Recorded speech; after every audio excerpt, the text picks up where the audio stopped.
a crowded bar, a late-night argument. Then, in a matter of seconds, everything changed. One man would never make it home, 5 others were injured, and investigators were left searching for answers. What really happened inside that packed Indianapolis bar? How did an ordinary night out turn into a murder case that ended with an 88-year prison sentence? The surveillance footage, witness accounts, and evidence tell a story far more complex than it first appeared. Stay with us as we uncover the full timeline of that night. Welcome to the Real Crime Story. While you are here, please hit the subscribe button and comment your view on the story and where you're watching from. Off, Dustin's in. An Indianapolis man now facing at least a 45-year sentence after a jury found him guilty of a mass shooting in Broad Ripple. Rich Nye talked with the prosecutor this afternoon about the impact this case had on that community, specifically on Broad Ripple nightlife. Shots were fired inside the busy Landsharks bar on Broad Ripple Avenue around 1:30 a.m. on March 16, 2024. Security guards were allegedly... Indianapolis is a city that holds many different worlds inside it. There are quiet streets lined with old trees. There are busy roads filled with morning traffic. And then there is Broad Ripple, a neighborhood that comes alive when the sun goes down. Broad Ripple has always been a gathering place. It is the kind of area where people go to unwind after a long week. Restaurants stay open late. Music drifts out through open doors. Groups of friends walk from one place to the next, in no particular hurry, just enjoying the feeling of being together. On most nights, it is peaceful in its own busy way. Police officers patrol the streets regularly. They know the area well. They are there not because something is wrong, but because a neighborhood this lively needs people watching over it. On the night of March 16, 2024, Broad Ripple looked exactly like it always did. Hundreds of people were out. The bars were full. The restaurants were warm and noisy. Strangers stood next to each other, sharing space the way people do in a city that never quite goes quiet.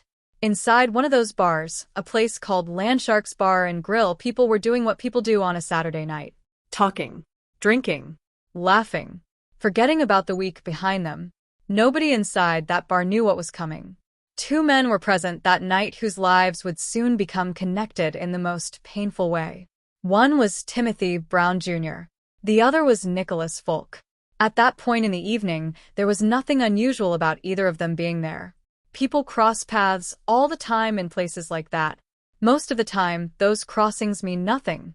You pass someone in a crowded room, your shoulders almost touch, and you never think about it again. But sometimes, 2 people meet in a moment that changes the rest of the story. Investigators would later spend months piecing together exactly where each man was that night, who they spoke to, and how the events of those few hours unfolded. It was slow, careful work, the kind of work that requires patience and attention to small details. Every detail matters in a story like this. In most cases of sudden violence, there is a moment before the moment. Something happens first. A word is spoken. A look passes between people. A small disagreement sparks. And then, slowly or quickly, depending on what comes next, it either fades away or it grows into something far worse. Inside Landsharks that night, something began. Witnesses who were there described feeling a change in the air. A disagreement had started between a group of people. At first, it may have seemed like the kind of tension that breaks up on its own. Security staff are used to situations like that. Usually people cool down. Usually someone walks away. But this time, no one walked away. The argument continued. It grew louder. It took up more space in the room. Other people began to notice. Some moved away from it. Some stayed close without meaning to. The bar kept playing its music, but something underneath had already shifted. Surveillance cameras inside and outside the bar were recording everything, the timestamps, the movements, the faces. Those cameras would later become one of the most important tools investigators had. Because cameras do not forget. They do not get confused. They do not misremember. They simply show what happened. And what happened that night, investigators would eventually determine, was not accidental. It was not random. There was a chain of events, a sequence of choices, that led directly from that argument to what came next. Then came the gunfire. It is hard to describe what a moment like that feels like inside a crowded room. 1 second, there is noise and light and movement. The next second, everything changes. The air changes. People's faces change. The instinct to survive takes over before the mind can even process what is happening. People ran. People ducked. People grabbed each other. Some screamed. Some went silent.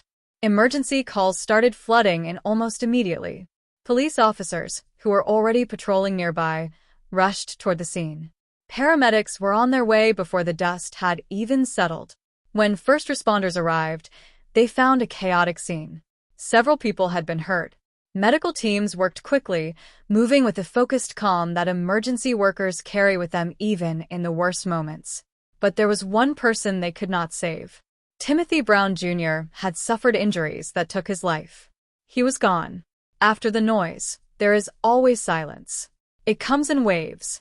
First there is the chaos, the sirens, the voices, the sharp, urgent sounds of people trying to hold things together. And then, slowly, the chaos fades.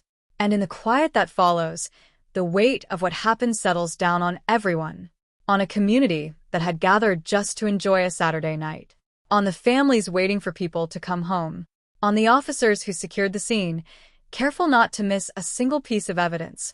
Every shell casing counted, every recording reviewed, every witness account written down and preserved. Detectives knew they had a long road ahead of them. A homicide investigation is not fast work. It is not clean or simple. It is hours and days and weeks of going through everything slowly, making sure the story that emerges is the true one. Not just a version of events, the full picture. They collected evidence from inside the bar and outside on the street.